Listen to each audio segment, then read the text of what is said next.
미주 한인사회 쇼핑 트렌드에 새로운 변화가 시작됩니다. 미주 한인들을 위한 아마존 스타일의 홈쇼핑이 탄생했습니다. 최신 트렌드에 맞는 발빠른 상품 업데이트로 언제든 최신 상품의 쇼핑이 가능하고 까다롭고 엄격한 제품 선정을 통해 최상의 품질을 보장합니다. 인터넷이 어렵다고요? 친절하고 전문적인 고객 서비스에서 상담부터 결제까지 도와드립니다. 로그인 필요 없이 복잡한 주문 프로세스를 모두 없앴습니다. 이제 한국 제품 미국 내 쇼핑은 한국 홈쇼핑이 최고입니다.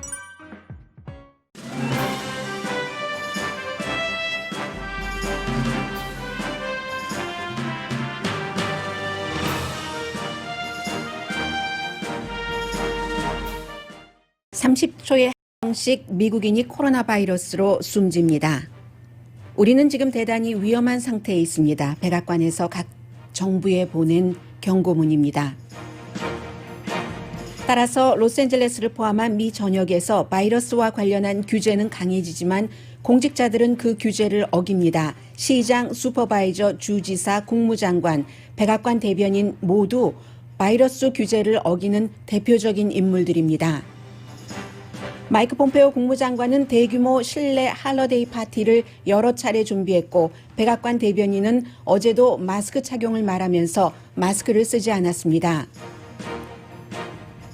주당 $300가 포함된 공화민주 양당의 하원 경기 부양책에 민주당이 협상하겠다고 밝혔습니다. 민주당은 $2조 2천억 달러의 민주당이 발의한 안에 반도 안 되는 규모지만 바이든 행정부가 들어서면 추가 부양책이 있을 것을 감안하면서 공화당과 타협 중입니다. 지난주 실업수당 청구가 예상보다 훨씬 적었습니다. 그러나 다음 주에 다시 크게 늘어날 것으로 전망하는 전문가들이 많습니다. 플로리다주 검찰총장이 조지아주 선거에 참여하기 위해 주소를 옮긴 뒤 조사받고 있습니다. 그가 플로리다주 공화당 다른 멤버들에게도 주소를 바꿔 조지아주 상원 선거에서 공화당 정치인에게 투표하도록 권한 비디오 테이프가 문제가 됐습니다. 부정선거 음모론으로 대통령 변호팀에서 제외된 시드니 파웰 변호사가 대통령과 공화당에게 큰 악재가 되고 있습니다. 어차피 부정선거니 조지아주 공화당은 연방 상원 선거에서 공화당 현 상원 의원들에게 투표하지 말라고 독려하기 때문입니다. AP통신과 인터뷰에서 도미니언 투표 기계를 포함해 지금까지 부정선거 증거가 없다고 말한 법무장관이 그 발언 이후 대통령과 만났습니다. 최고 충성파였던 법무장관을 대통령은 지난 몇 개월 사이 못마땅하게 생각했던 것으로 전해집니다. 인구 센서스에서 서류 미비자를 제외하려는 트럼프 대통령의 시도는 거의 불가능해졌습니다. 조 바이든 당선자는 만일 트럼프 대통령이 해고하지 않으면 공화당인 크리스토퍼 레이 현 연방 수사국장을 받아들일 것이라고 밝혔습니다.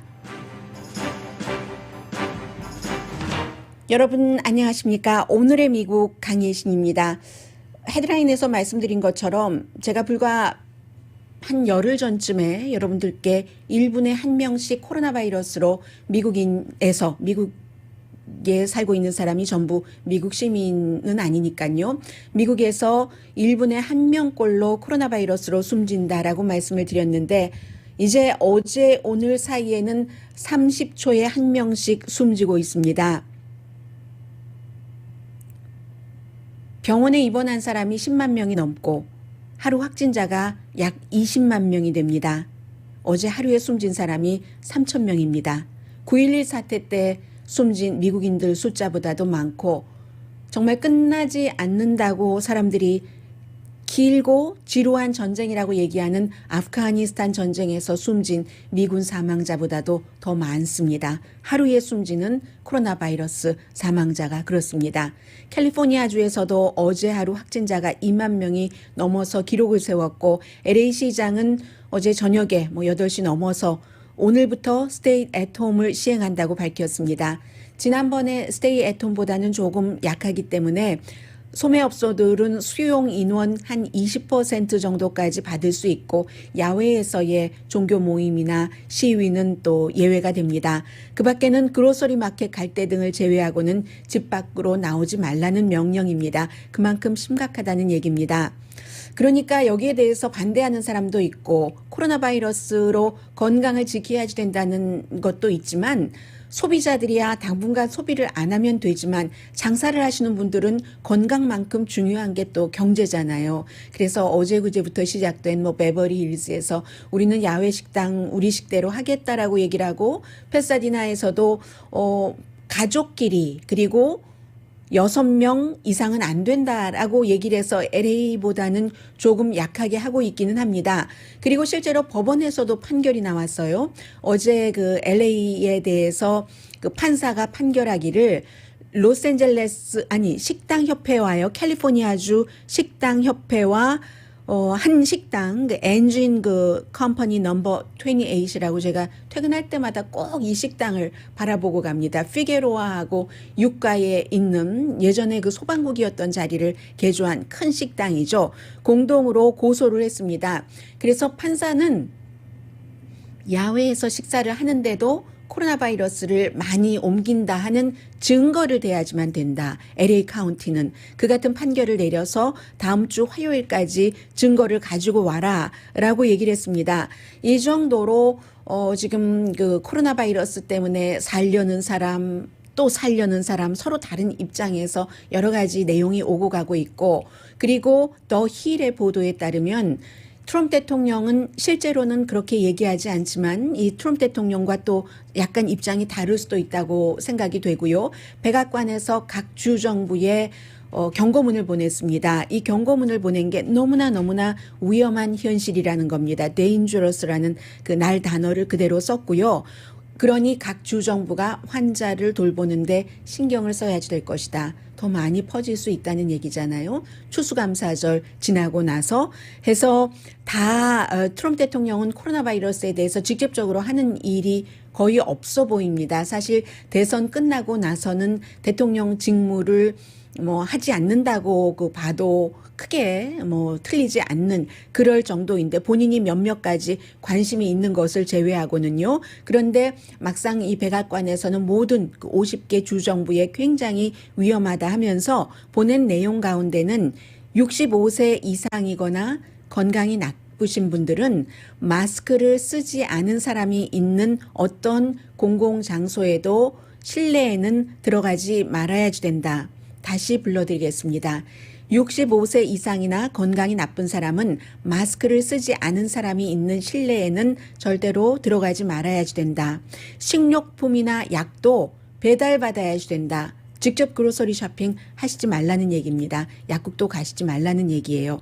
40살 미만이면 증상이 없어도 본인이 감염됐을 가능성을 생각하면서 다른 사람들을 배려해야지 된다 하는 얘기입니다. 그런데 이처럼 의학자, 과학자 또 이 공공기관에서 아주 그 강하게 위험하다는 경고를 계속하고 있는데요.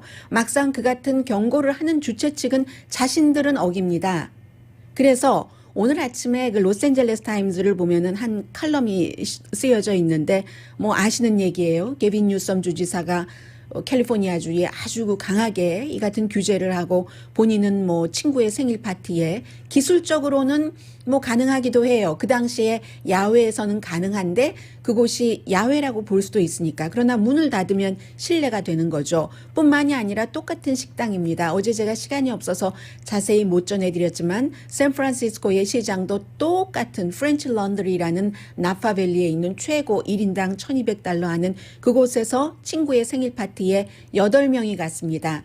샌프란시스코는 6명이 그 당시에 11월 초였습니다. 규제 라인이었는데 어긴 거죠. 시장이 2명 어겼고 뿐만이 아닙니다. 산호세의 시장도 추수감사절에 가족이 8명이 저녁을 먹었는데 5가정에 8명이 저녁을 먹었다는 겁니다. LA 카운티 슈퍼바이저 아주 유명한 사람이죠. 영화배우였었고 게이로 이름이 영화배우일 땐 여자였는데 이제 중간에 이름을 제임스라는 이름까지 붙인 3지구입니다. 셀리아 이 슈퍼바이저도 본인이 야외에서 식사하는 것도 위험하다 이렇게 투표를 해놓고는 바로 본인은 산타모니카에 있는 식당에 가서 식사를 했거든요. 이 정도는 정말 작은 일이라고 보여집니다. 오늘 아침 그 로스앤젤레스 타임스의 어피니언에 실린 것이고요. 그래서 이 어피니언의 어피니언 제가 그 칼럼 쓴 사람 이름을 잊어서요. 한번 볼까요? 마리가자 씨가 썼군요. 그래서 우리도 따지고 보면 지난 10개월 동안 이 위험한데 몇 번이나 어겼을까? 생각해 보면은 어긴 게 분명히 있을 것이라고 얘기를 합니다. 그러나 일반인과 공직자들은 다르잖아요.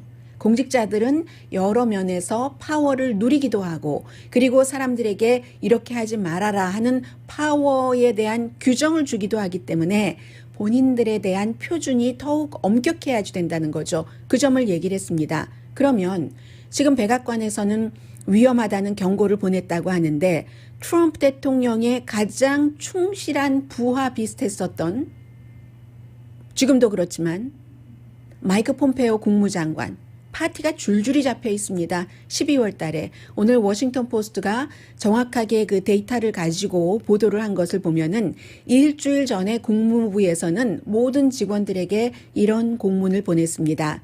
임무 수행이 아니면 모든 일들을 화상으로 대체해라. 하고는 자신과 와이프는 국무부 8층에 파티장을 마련하고 900명에게 초대장을 보냈습니다. 물론 몇 명이 이 초대장에 응해서 갈지는 모르겠습니다만은 적어도 몇백 명 되겠죠. 다른 해에도 몇백 명 됐으니까 뭐 적다 하더라도 100명은 넘지 않겠습니까? 그래서 앞으로 3주일 동안 여러 번 이 같은 이것보다 조금 작은 규모의 파티를 마이크 폼페오 국무장관은 엽니다. 12월 15일에 해외 근무자들이에요. 가족은 초대 안 하는데 몇 명이 올지 모른다고 말씀을 드렸죠. 해서 뭐 900명에게 초대장을 보냈더니 컬럼비아 대학교의 전염병 센터의 디렉터인 이안 립킨 박사가 너무 황당해서 할 말도 없다고 얘기를 합니다. 이것은 얼마 전에 백악관에서 뭐 100명 조금 넘게 모였다고 하던가요. 이 에이미 코니 베렛 연방 대법관 그 지명하면서 이벤트 했었을 때 그때 완전히 사람들 많이 감염됐잖아요. 트럼프 대통령도 그 이후에 월터 리드 병원에 가서 치료를 받았었고요. 그때보다 이건 훨씬 더 심각한 거다. 실내예요. 백악관 그 당시에는 실내와 실외 다 이벤트가 있었고요. 국무부에서는 소셜 디스턴싱 하고 마스크도 쓰고 한다라고 얘기를 하지만 이 전문가가 얘기할 때는 거기에 음식도 있고 술도 있거든요. 드링크도 있거든요. 술 마시면 사람들이 뭔가 좀 느슨해지고 더 가까이 가고 말도 더 크게 하잖아요. 그런데 이게 말이나 되느냐 미국이라는 나라에서. 12월 16일에도 워싱턴에 있는 외교관들을 초대를 했습니다. 180명 다른 나라 외교관들이에요.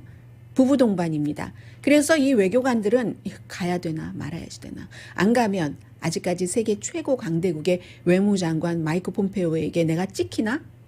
물론 물러나가는 사람이긴 합니다만 물러나가기 때문에 마이크 폼페오는 더 열심히 파티를 할지도 모릅니다. 본인의 세를 다지기 위해서.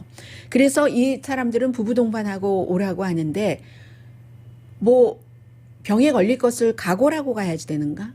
아니면 안 가고 찍혀야지 되는가 하는 형편이라고 얘기를 하고 있고요. 또 블레어 하우스가 백악관에 있는 그 외국인이 아니라 초대 손님들 잠자는 곳이잖아요. 거기 견학하는 코스까지 다 포함되어 있다고 하거든요. 대통령도 파티합니다. 대통령도 할러데이 파티 여러 번 마련돼 있어요. 그런데 대통령이 마이크 폼페오의 파티에 화내지 않을지 모르겠어요. 숫자 좋아하는데 폼페오의 파티가 대통령의 파티보다 지금 숫자가 더 큽니다. 그리고 백악관에서 어제 브리핑이 있었어요. 한 25분 정도 하던데 케일리 맥나니 대변인이 나올 때 그리고 이제 자신을 돕는 여러 사람 한 6명 같이 나왔는데 아무도 마스크 쓰지 않았거든요. 그리고 이제 뒤에 이 맥나니의 남편이 있었습니다. 유명한 사람이잖아요. 야구 선수잖아요. 뭐 뉴욕 매치에서도 뛰고 지금 뭐 프리랜서인데 그 MLB 피처입니다. 그 션 글리맷 마틴 뒤에 이렇게 있는데 보니까 사진으로 보니까 뒤에 이렇게 있는데 마스크를 안 쓰고 있었어요. 그랬더니 이제 백악관의 출입기자단의 대표가 있잖아요. 어제는 그 대표 가운데서 뉴욕타임스의 덕 밀스 사진 굉장히 잘 찍는 사람이에요. 제가 이 사람 찍는 사진 너무 좋아하는데 덕 밀스가 대표니까 대표로서 이 안에 우리 이 기자룸의 규정이 마스크를 다 써야지 되는 거니까 마스크 좀 써주십시오 하니까 백악관 대변인 남편이 거들떠도 듣지도 않고 마스크를 안 썼습니다. 그리고 이 백악관 대변인뿐만이 아니라 말하기 그 전후로 해서 마스크를 안 쓴 사람은 6명의 자신을 보좌하는 사람, 그 보좌하는 사람 가운데 또 이 대변인의 남편의 사촌도 있어요. 아무튼 그 안 찍는 겁니다. 그런데 더 애매했던 것은 이 백악관의 그 대변인의 남편 케일리 맥나니와 그 남편인 야구 선수도 얼마 전에 코로나 바이러스 양성 반응이었어요. 대통령이 양성 반응일 때 같이 이제 걸려서 격리도 하고 했었는데 그런데도 신경 안 쓰는 겁니다. 대통령이 마스크 쓰는 거 싫어하는 거기만 충성을 하는 거죠. 그리고 더 기가 막혔던 것은 제가 왜 이 말씀을 드리냐 하면은 모든 건강 같은 거 우리가 책임져야지 된다라는 말씀을 드리는 거예요. 보통 사람들이 어제 이 맥라니가 25분 중에서 상당 부분을 민주당을 비난을 했습니다. 캘리포니아주 제가 앞서 말씀드렸었죠. 게빈 뉴섬이라든가 이런 주지사는 아니 그 규제만 강하게 하고 자신은 어디 가서 식사를 하고 낸시 펠로시 그 미장원 얘기 또 나왔고요. 그런 강한 규제하면서 위선 떨기는 하고 굉장히 비난하면서 사진까지 보여줬어요. 뒤에. 비디오까지 보여주고 했는데 그러면서 한 말이 대통령은 국민의 자유를 존중하면서도 코로나 바이러스 사태에 국민의 안전을 위해서 너무 열심히 일하고 있다. 우리 모두 잘 안다. 어떻게 방어해야지 되는지. 손 씻어야지 되고 거리두기 해야지 되고 마스크 써야지 된다 하면서 본인과 본인의 남편과 남편의 사촌 그 백악관 그 방 안에 들어있는 사람 마스크 안 썼다니까요.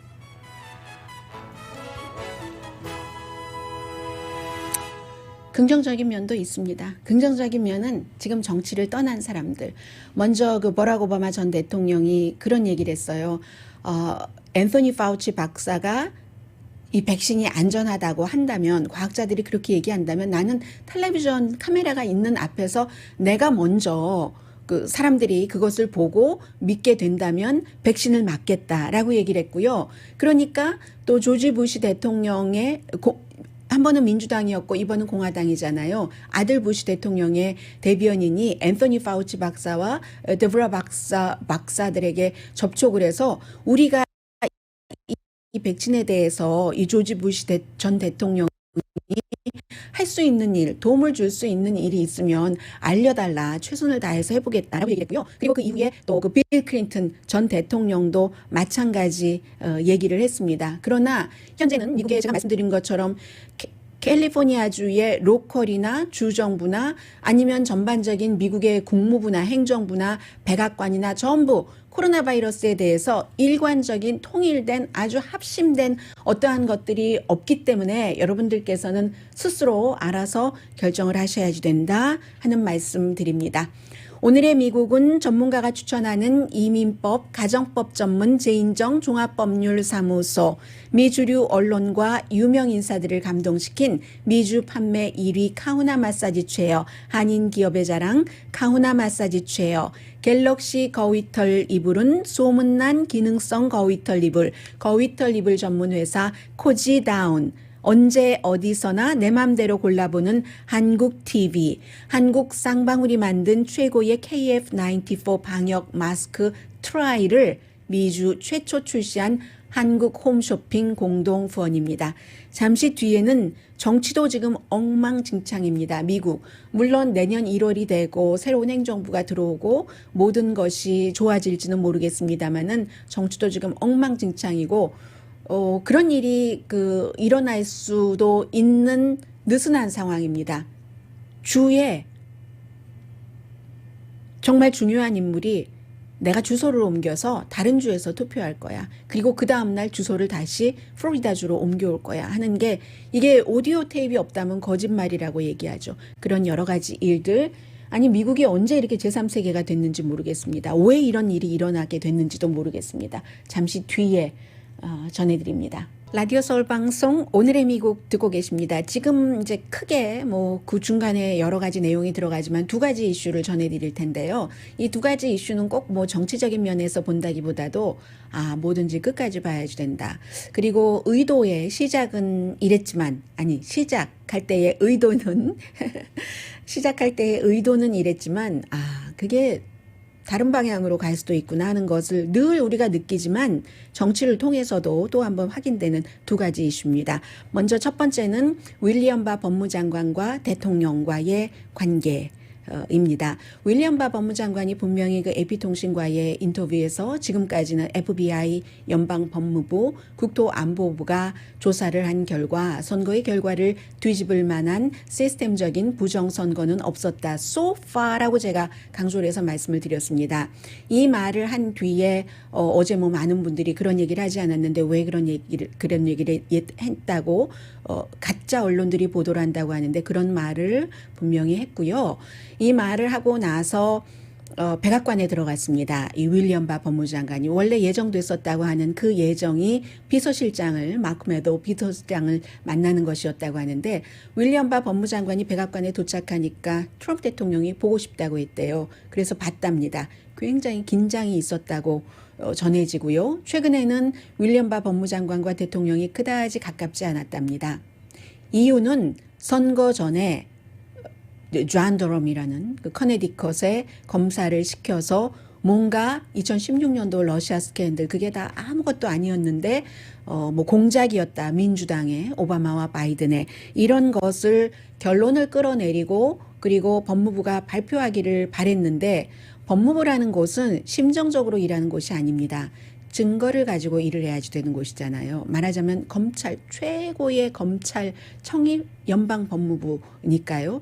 증거를 잡지 못한 거예요. 그래서 그렇게 못했죠. 오로지 딱 한 명 기소를 했는데 연방수사국 소속의 변호사가 이메일을 뭐 수정을 했다던가 뭐 얼터너티브라고 표현을 그 미국식으로는 하고 있는데 그래서 카러 페이지라는 사람에게 그 사람이 러시아 사람과 대화하고 하는 것을 법원 영장을 받아서 도청을 했다. 법원 영장을 받기 위해서 이메일을 얼터너티브하게 어떻게 했다는 얘기예요. 한 사람 기소가 됐습니다. 그 사람은 유죄를 인정을 했고 그 변호사는 선고를 기다리고 있습니다. 그러니까 이게 러시아 스캔들이 가짜였다라고 말을 할 수가 없게 된 거예요. 연방법무부에서. 그것을 안 해줬다고 트럼프 대통령이 그때부터 연방법무장관을 싫어하기 시작했답니다. 그러니까 뭐 한 1, 2개월 된 거죠. 그리고 최근에 만나지도 못했고 그제였나요? 어제였나요? 그제였겠네요.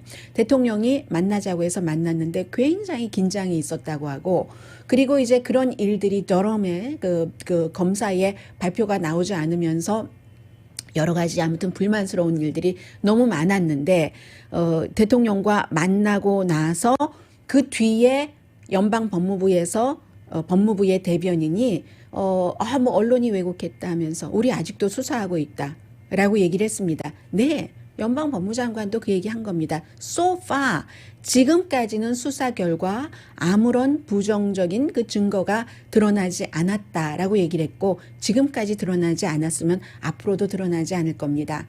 어제 트럼프 대통령이 45분 동안이나 계속 그 부정선거에 대해서 주장을 했는데 근거 없는 많은 그 주장들을 했고요. 그러니까 기자들이 그렇게 주장할 거면 연방대법원으로 가져가라. 왜 안 가져가고 그러느냐 하는데 하급법원에서도 약 40개의 케이스가 다 기각됐는데 하급법원에서 다 똑같은 이유로 기각한 것을 연방대법원이 어떻게 대통령이 임명한 그 대법관들이라고 할지라도 그걸 받아줍니까? 이미 다 대법관이 됐고 종신직이 됐고 그리고 대법관의 명예가 있지. 그럴 수는 없잖아요. 그러니까 법원으로 못 가져가고 증거가 있다 하면서 보여줘요. 어제도 보니까 도표 같은 거 보여주는데 소용없는 일입니다. 이렇게 저렇게 다 조작할 수 있는 것들이기 때문에 그래서 어쨌든 대통령과 만났고 대통령이 지금 법무장관을 해고하느냐 해고하지 않느냐는 아직 아무도 알 수 없는 그 일이고요. 그래서 법무장관과 그 얘기는 그렇게 됐습니다. 그리고는 오히려 그 조 바이든 당선자는 그 크리스토퍼 레이도 역시 선거 등등과 관련해서 대통령의 눈밖에 난 지 오래죠. 왜냐하면 부정선거 없다고 얘기를 하고 연방수사국장이 계속 그 법무장관과 함께 말하니까 해서 이 수사국장도 해고하려고 하는데 이것은 또 비서실장과 법무장관이 또 막았다는 거예요. 역풍부입니다 하면서. 그런데 이 크리스토퍼 레이가 트럼프 대통령이 임명한 그런 그 연방수사국장이잖아요. 연방수사국장의 임기는 10년입니다. 제임스 코미가 임기가 남아 있었을 때 트럼프 대통령이 해고하고 임명한 사람이 크리스토퍼 레이입니다. 제임스 코미나 크리스토퍼 레이나 전부 공화당입니다. 조 바이든 당선자는 대통령이 만약에 크리스토퍼 레이 연방수사국장을 해고하지 않는다면 그 남은 임기 동안 일하도록 하겠다라는 얘기를 했고요. 그리고는 플로리다주의 검찰총장이에요. 다른 사람도 아니고. 이 검찰총장이 언제였던가요? 지금 제가 WSB-TV와 팍스 뉴스를 통해서 여러분들께 전해드리고 있는 건데 빌 프라이스 플로리다주 검찰총장이 공화당 그 멤버들 앞에서 페이스북에 올린 거 지금은 내려졌어요. 비디오를 본인이 올렸었습니다. 오디오는 제가 갖고 있고요. 주소를 바꿔서 조지아 선거에 공화당에 투표하라고 말하자면 사주했다는 혐의로 지금 조사를 받고 있는 겁니다. 빌 프라이스가 베이 카운티의 공화당 멤버들에게 지난달에 했었던 거, 지난달이네요. 지금 12월 달이니까 11월 선거 끝나고 나서 지금 조지아주가 굉장히 중요하잖아요. 그 자리를 상원 의석 자리를 2석을 지켜서 공화당이 다수당이 유지가 되려면 무슨 일이든지 해야지 된다 하면서 얘기를 한 겁니다. 그래서 본인은 자신의 브라더의 집이 조지아주에 있다는 겁니다. 히람이라는 곳에 있는데 여기서 유권자 등록 중이고 그러면서 본인의 그 브라더의 이름과 주소도 그 멤버들에게 다 공개를 하면서요. 1월 5일에 조지아주에서 결선 선거가 있으니까요. 다시 나는 주소지를 플로리다주로 옮길 것이다. 라고 해서 어떤 여성이 그 주소로 그러면 등록할 수 있어요? 하니까 sure. 이렇게 얘기를 했습니다. 그리고 사람들이 물어봤어요. 주소지 옮긴다는 게 그게 주소 바꿔서 이렇게 하라는 거예요. 그랬더니 맞다.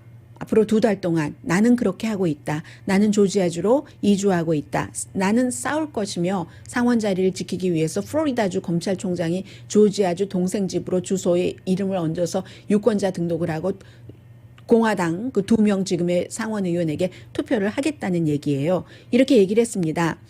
그리고 나서 이게 문제가 되니까 그러니까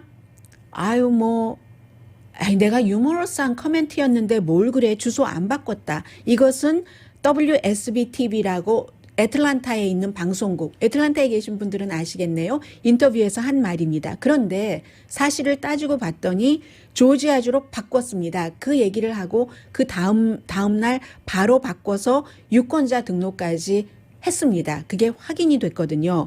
그랬더니 또 확인됐잖아. 유권자 등록했잖아. 라고 기자들이 들이미니까 팍스 TV와 인터뷰에서 이 플로리다주 검찰총장이 한 얘기가 주소지를 바꾸는 게 얼마나 쉬운지 내가 한번 시험 삼아 해본 거야.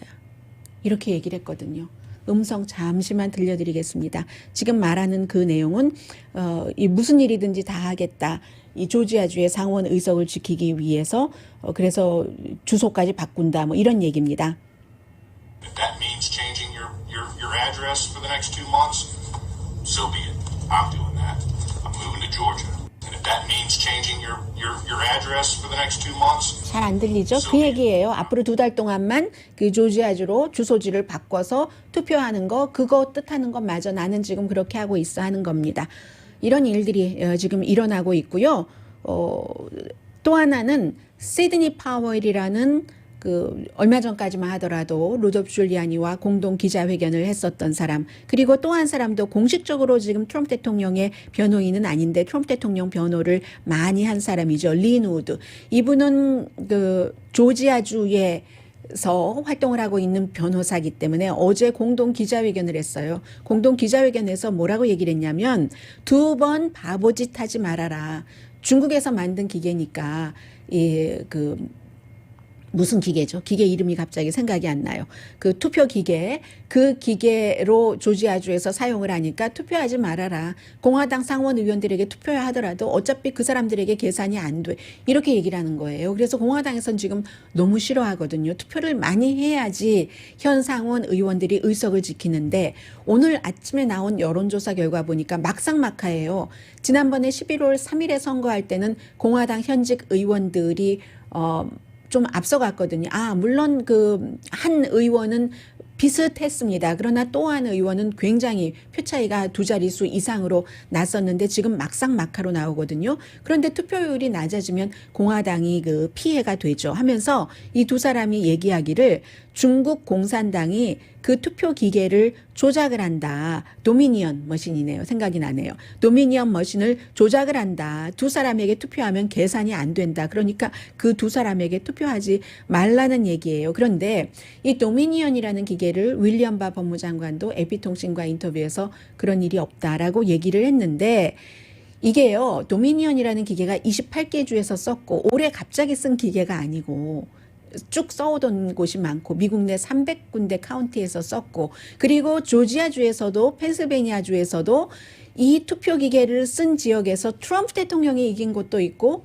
바이든 후보가 당선자가 이긴 곳도 있습니다. 그런데 트럼프 대통령이 이긴 곳에서는 이게 제대로 조작이 안 됐고 바이든 당선자가만 이긴 곳에서만 조작이 됐다. 이것도 상식적으로 말이 안 된다고 쉽게 생각할 수 있는데 지금 이 같은 주장을 하고 있는 겁니다. 그래서 이제는 공화당에서조차 시드니 파웰 변호사가 TV 화면에 나오기만 하면 우리에게 재난이다. 재난이다. 지금 이렇게 얘기를 하고 있고요. 트럼프 대통령의 아들도 시드니 파웰 그 변호사에 반대되는 행동위원회를 또 만들었습니다.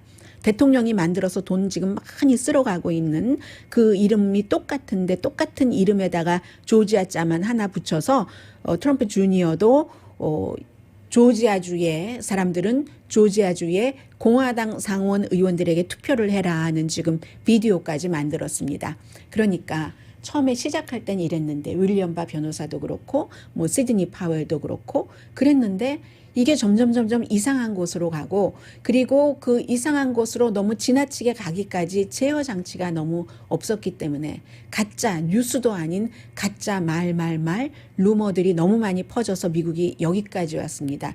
이것을 지금 많이 잡히지 않으면 앞으로 어디까지 갈지 아무도 모르죠. 잠시 뒤에 경제 관련 뉴스 전합니다. 라디오 서울 방송 오늘의 미국 듣고 계십니다. 네, 실업수당 청구가 2주일 늘어났다가 지난주에는 조금 줄어들었거든요. 예상은 한 7만 8천 명이 새로 실업수당 청구를 하지 않을까 했는데 78만 명이요. 7만 8천 명 아니고요. 71만 2천 명. 그래도 역사상 지금까지 가장 많이 청구했었던 이번에 코로나 바이러스 이전에 69만 5천 명보다는 아직 많습니다.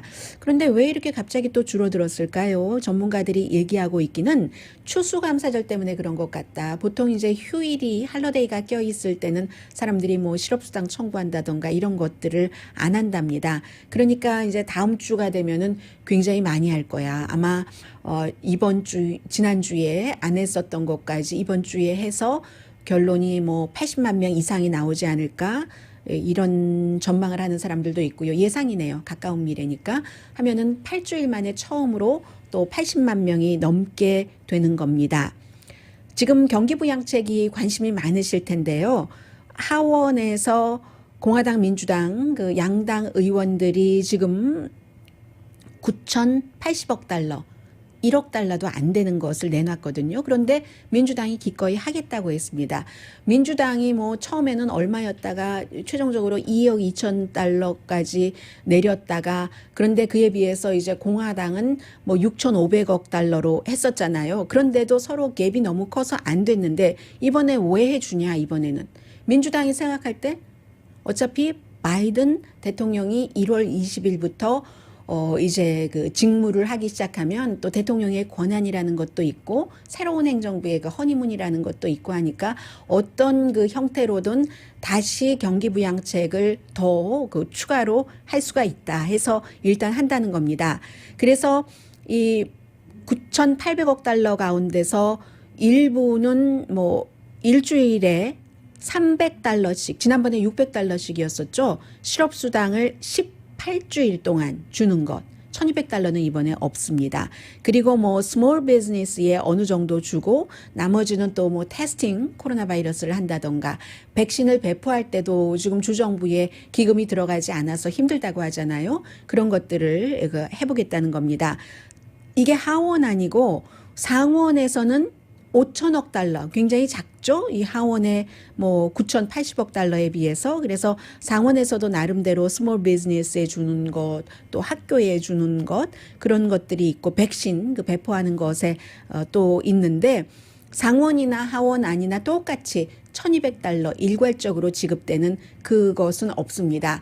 그래서 이제 보다 큰 경기 부양책 같은 것은 아마도 이 바이든 행정부가 들어오고 나서 그 뒤에 재무장관이 자넷 옐른 재무장관이 되면서 또 제롬 파웰 연준 의장과 여러 가지를 합의를 하고 또 뒤에서 서로 알고 있는 아름아름으로 이 정치인들에게 로비도 하고 해서 새로운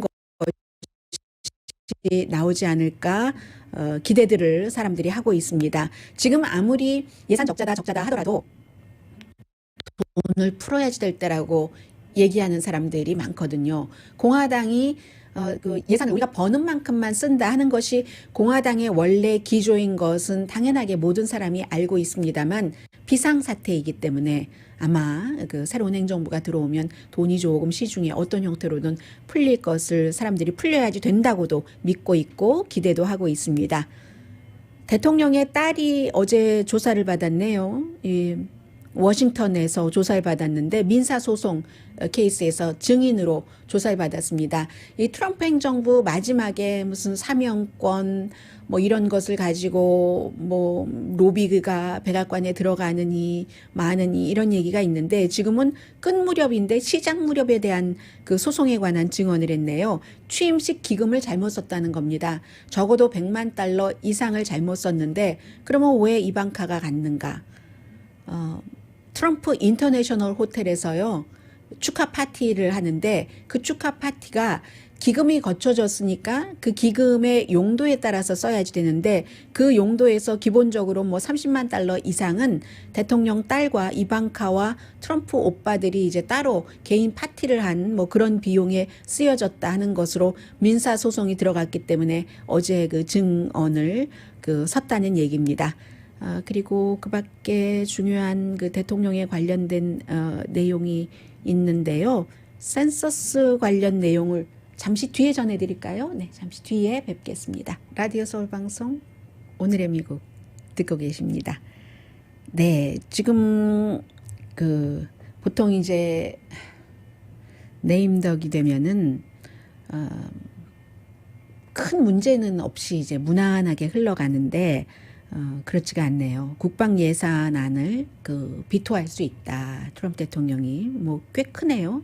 예산이 보니까 뭐 부분적인 것인데 $7,400억 정도.